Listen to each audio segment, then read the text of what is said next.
Do you understand what's been charged in count 2 as well as the maximum penalties? Yes. Ms. Daybell, count 3 is a misdemeanor under Idaho law. It's the charge of resisting and or obstructing an officer, a violation of Idaho Code 18-705. It's punishable by up to 1 year in the county jail and up to a $1,000 fine. It alleges that the defendant, Lori Noreen Vallow, aka Lori Noreen Daybell, on or about the 26th day of November 2019 in the county of Madison, state of Idaho, did willfully delay and or obstruct a public officer, to wit, Lieutenant Ron Ball of the Rexburg Police Department, in the discharge of his office by giving false information regarding the whereabouts of a child, JV, date of birth 5/25/2012, and thereby delaying the search for JV. Ms. Daybell, understand the charge in count 3 as well as the maximum penalties? Yes, I understand. Count 4 is also a misdemeanor. It's a charge of solicitation. It carries with it up to 6 months in the county jail and a $500 fine. It's a violation of Idaho Code 18-2001. It alleges that the defendant, Lori Noreen Vallow, aka Lori Noreen Daybell, on or about the 26th day of November 2019 in the county of Madison, state of Idaho, with the purpose of promoting or facilitating the commission of a crime, encouraged and or requested Melanie Gibb to engage in conduct which would constitute the crime of resisting and or obstructing an officer, by requesting and or encouraging Melanie Gibb to give false information to law enforcement regarding the whereabouts of a child, JV, date of birth 5/25/2012. Ms. Daybell, do you understand the charge of count 4 as well as the maximum penalty? Yes. The last count is count 5. It's a misdemeanor under Idaho law. It's a charge of contempt, a violation of Idaho 18-1801-4. It's punishable by up to 6 months in the county jail and up to a $1,000 fine. It alleges that the defendant, Lori Noreen Vallow, aka Lori Noreen Daybell, on or about the 30th day of January 2020, in the county of Madison, state of Idaho, did willfully disobey a lawful court order in Madison County, case number CV 3320-45, by failing to physically produce minor children JV and TR to the Rexburg Police Department and or Idaho Department of Health and Welfare within 5 days of service of the order. Ms. Daybell, do you understand what's been alleged in count 5 as well as the maximum penalty? I understand. Ms. Daybell, do you all of those charges and their maximum penalties could run consecutively, one after the other, or they could run concurrently, meaning at the same time? Do you understand that? Yes.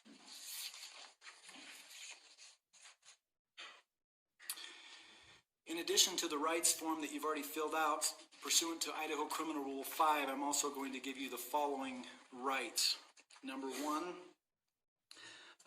you are not required to make a statement, and that any statement made by you today can be used against you in court. Number 2, you're entitled to know the nature of the charges that have been brought against you, which we've already gone through.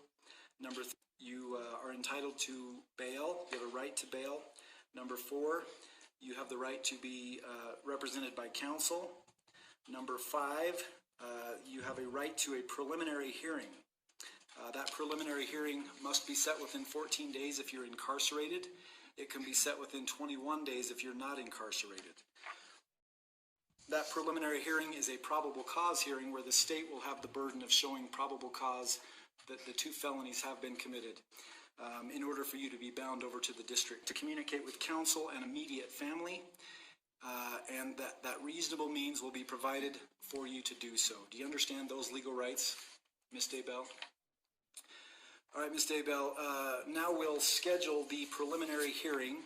I've met with counsel in chambers prior to coming out here, and there's a few days.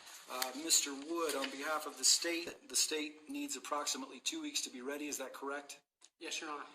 And you also designated that the state needed 2 days for the preliminary hearing to take place. Is that correct? Yes. Does the defense want to comment as far as how much time they need to be ready? Your Honor, I think 2 weeks is more than sufficient, and I agree with the proposed 2-day setting. All right, the court has available March 18th and 19th. Does that work for counsel for the defense? We'll make it work, Your Honor. Does, Your Honor?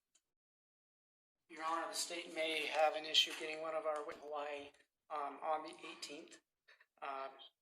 We had asked previously that it be set for the 19th and 20th and would continue that request.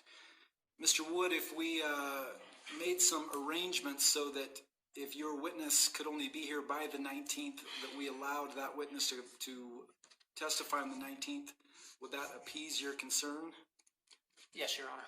Does the defense have any issue with that, to moving things around a little bit so that that witness can testify on the 19th and not on the 18th? No, Your Honor.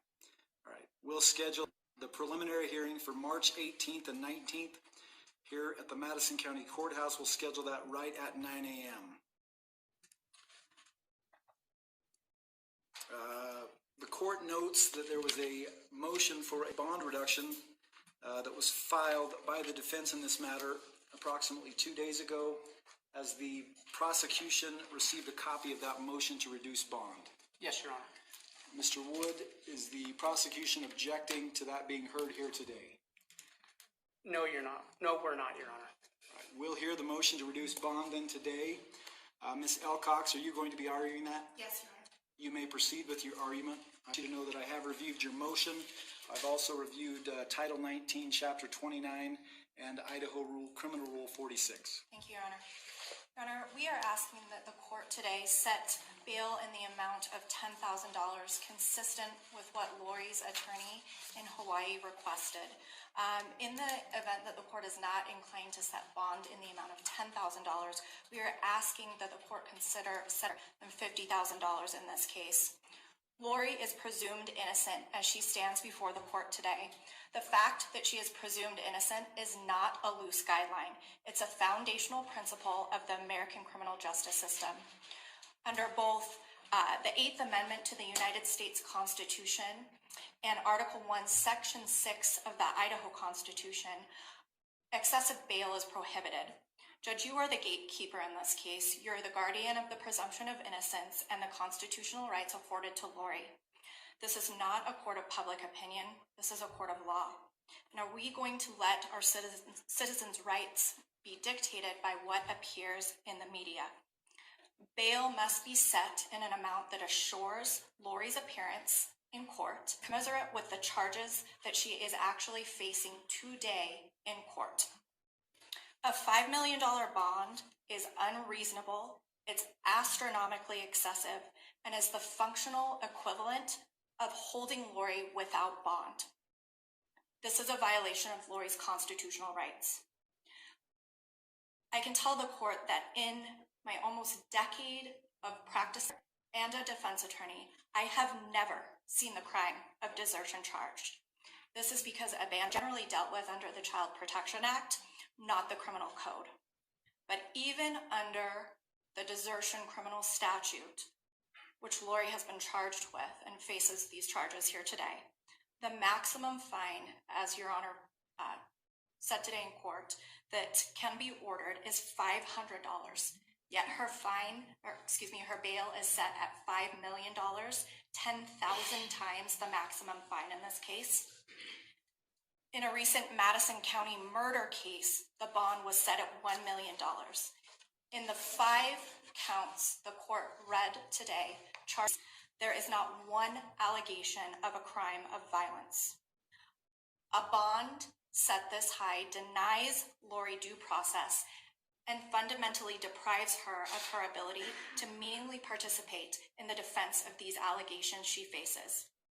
It is clear that the government just needed to find a trial that would fit in this case because of all of the media attention surrounding this matter. The last thing that should allow this case to be tried in the media and to allow public opinion and rampant speculation to dictate how this case proceeds through the judicial system. Considering the purpose of bail, to which Lori is entitled as a matter of right, Idaho Criminal Rule 46, as Your Honor referenced, lists the factors that the court should consider when determining the appropriate bail amount to set in this case. Pursuant to those factors, Lori's bond should simply be reduced in the amount requested because she has no criminal history whatsoever. In fact, Lori was in Hawaii to contact law enforcement and say in the event that a warrant issues, she will voluntarily turn herself in. Police did not afford her that opportunity to do so. They created a spectacle out of the situation when they knew that Lori had contacted law enforcement and indicated that she would turn herself in. She waived extradition in this case. She did not fight returning to Idaho. She has hired 3 criminal defense attorneys from 2 different law firms, and she is dedicated to vigorously defending against these allegations. We, as her attorney, agree to assure Lori's presence in court. Chad, Lori's husband, has returned to Idaho to his home of his own volition, and Lori and Chad maintain a residence locally. That home was purchased over 5 years ago, or approximately 5 years ago. Chad, their children, their children's spouses, and grandchildren are all located locally. Furthermore, Lori's passport is expired. She has no flight risk whatsoever, and this assertion that when this investigation began, when there was initial law enforcement contact, that she fled to Hawaii is that was a planned move. We believe that the evidence will show that, will establish that. It was a planned move to a place that she had previously lived, and she moved to the exact same neighborhood in which she previously resided. Furthermore, Lori's history demonstrates that she has a consistency in her residences. She, for almost 20 years, worked at the same salon. She then moved to Chandler, Arizona, where she resided for 5 years in the same house. She worked as the director for Broadway Kids, an organization that puts on summer camps for children, and she also taught group fitness. Between 2014 and 2018, she lived in Hawaii until Lori's history demonstrates that she has consistent, long-term residence and a long-term employment in those places that she's lived. Further, Your Honor, there is probably no greater assurance that Lori will appear before this court and any other court assigned to preside over this case because of the droves of people that took her every move even before she was charged. She has TV cameras in her face. She has people following her. It is built-in pretrial monitoring to a level I have never seen before. It's more effective than any sort of surveillance that law enforcement could put on her. She cannot go anywhere without cameras and people scrutinizing her every single move. She poses no flight risk. She is intent on defending against these allegations and proving that she is innocent, despite the fact to prove her guilty beyond a reasonable doubt.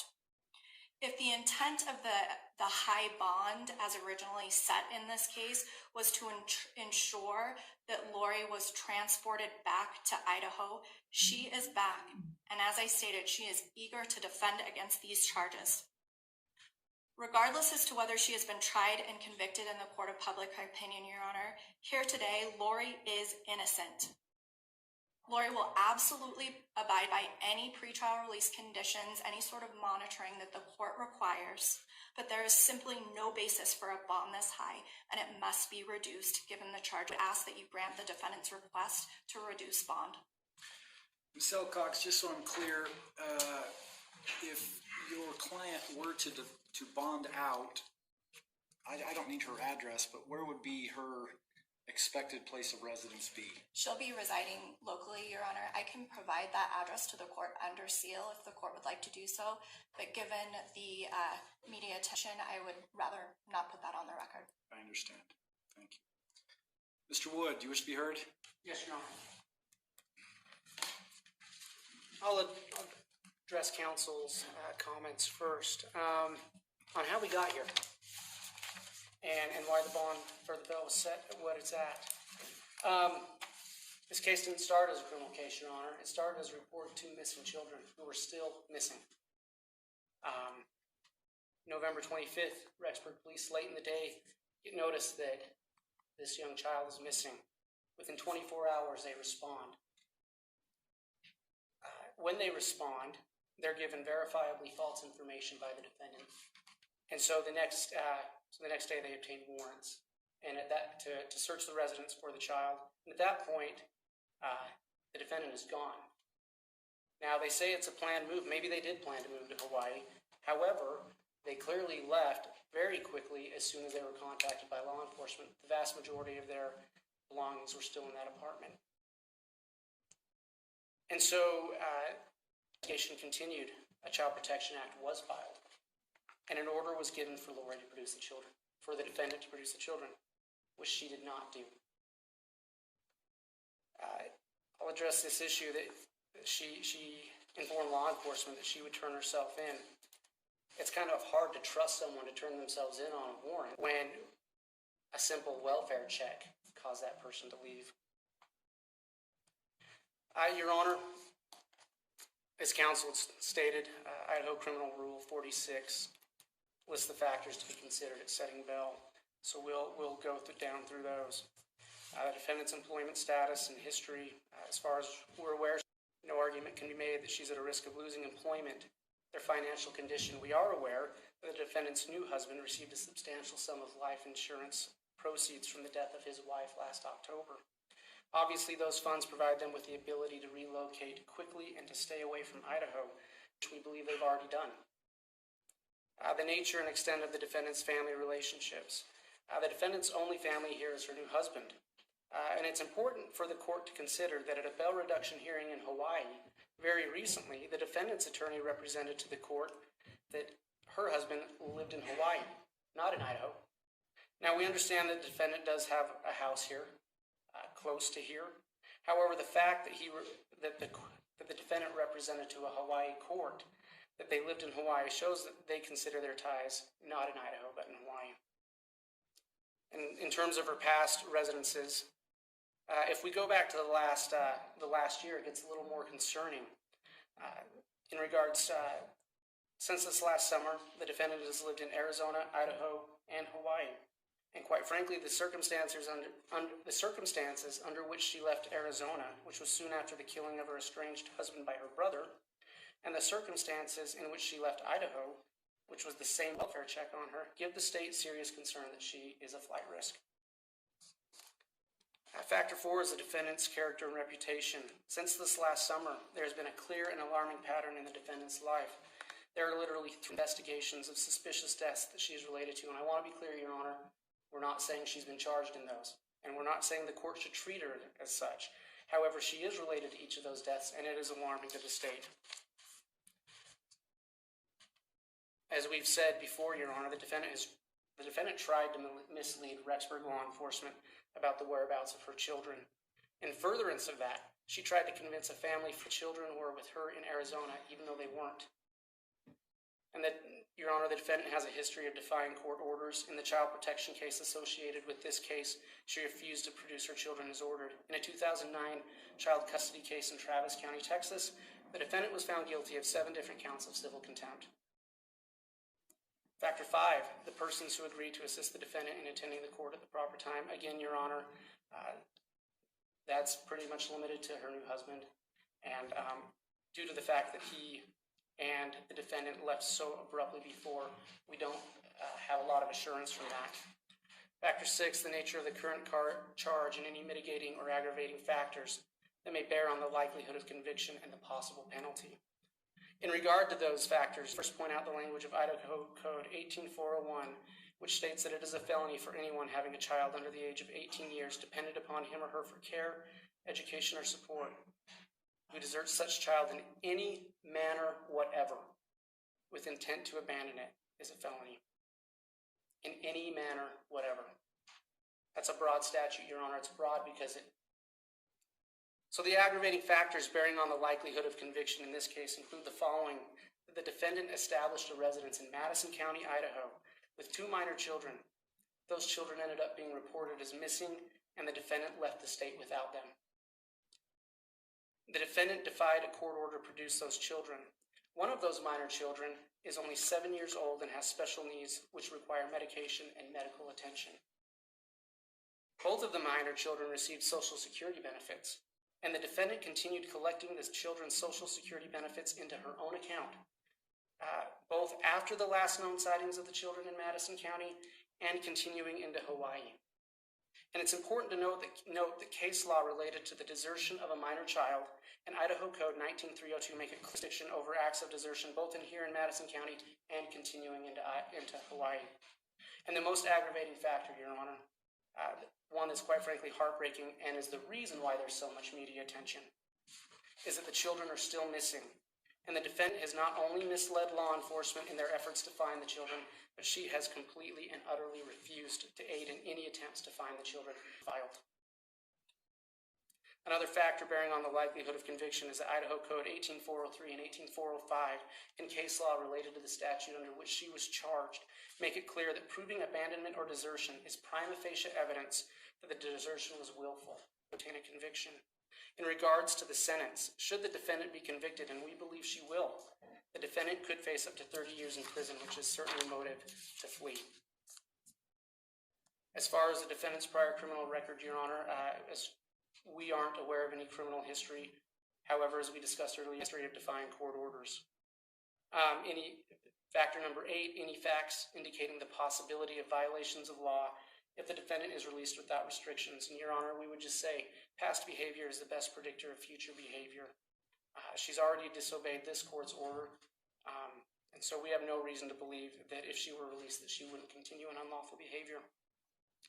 Facts tending to indicate that the defendant has strong ties to the community and is not likely to flee the jurisdiction. At this point, Your Honor, with her 2 children missing, the defendant's only local tie is her husband, who again, as of a couple of weeks ago, she claimed that he lived in Hawaii. Factor 10, what reasonable restrictions, conditions, and prohibitions should be placed on the defendant's associations and residences? Your Honor, should the bail be lowered, or should the defendant be able to make bail, we would ask for the following restrictions: that she be limited to living in Madison or Fremont County, Idaho, that she be required to wear some sort of GPS location device, and we're aware that those can be obtained from a bondsman, and that the defendant, if she does have a passport, that she surrender it to the court or to appear at future court hearings.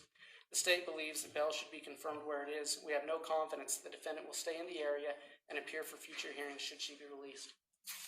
Thank you, Mr. Wood. Ms. Alcox, this is your motion. I'll give you the last word if you'd like it. Thank you, Your Honor. As I indicated, Lori is more than willing to abide by any restriction that the court puts on her if the court so chooses to do so. The prosecutor stated that past behavior is essentially the best predictor of future behavior. I would point to the fact that Lori, in all of the decades that she has been alive, does not have a single criminal law violation whatsoever. It goes without saying that she also does not have any failure to appear in any criminal case. The prosecutor referenced the specific code language that she is charged with. I would note that this statute doesn't have a definition for abandon. However, the Child Protective Act does.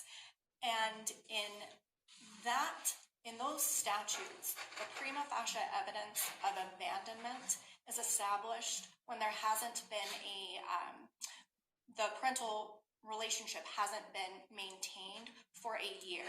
Pursuant to the charging language and the time period that the state chose to charge in this case, I respectfully disagree with the prosecutor's assertion that Lori will be convicted of these charges.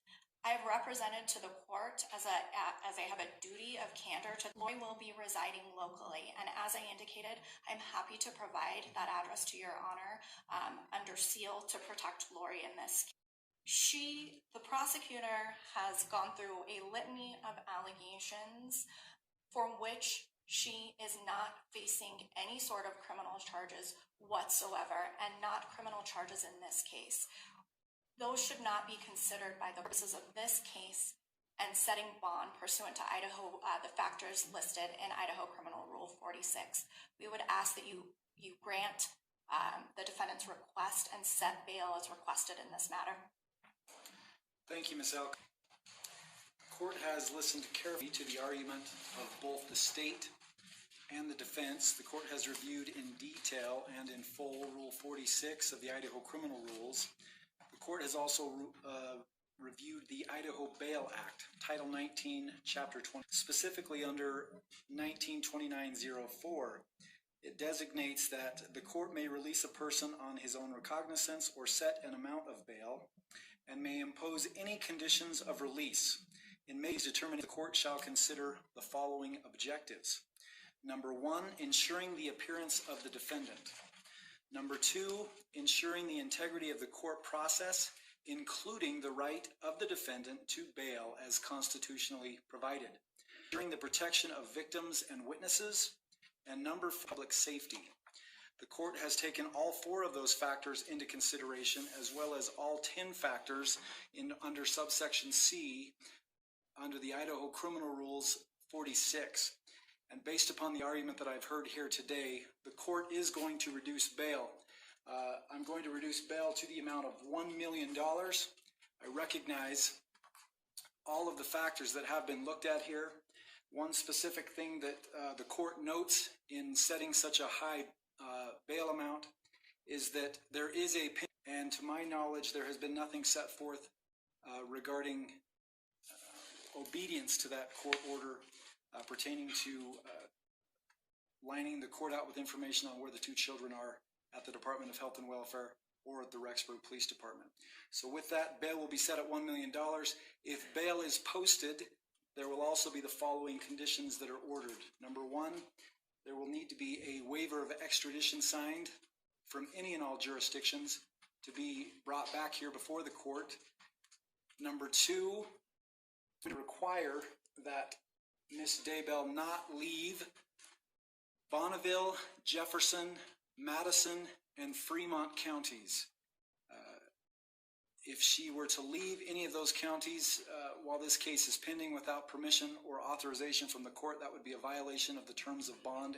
An ankle monitor that is placed on the defendant. That will need to be all lined out before she's eligible to bail out. It will be monitoring 24 hours a day, 7 days a week, as to where the defendant is. And then lastly, I'm going to order as a term of any release or bail that the defendant appear for all court appearances, that she maintain contact with her counsel, and that she abide by all the laws of this state, this country, this county, and this city.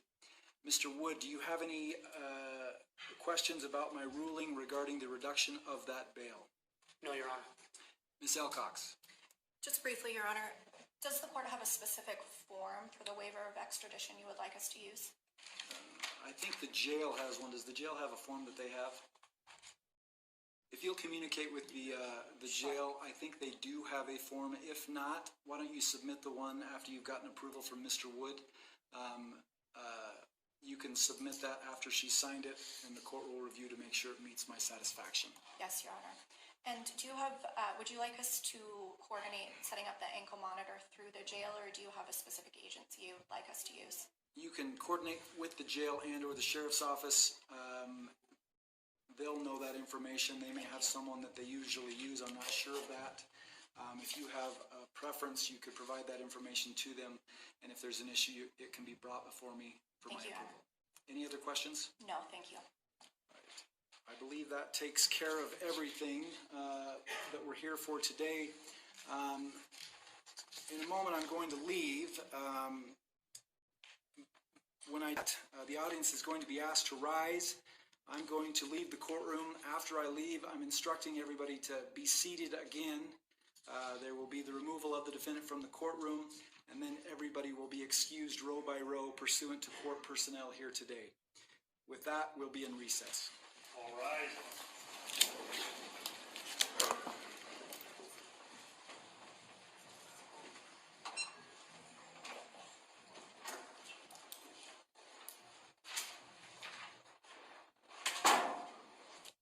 All right, everybody, you heard it here live first on Fox News Now. Lori Vallows' bail has been set at $1 million. Now, usually when you get a bail bondsman, pay bail, it's not the full amount. Sometimes it's half.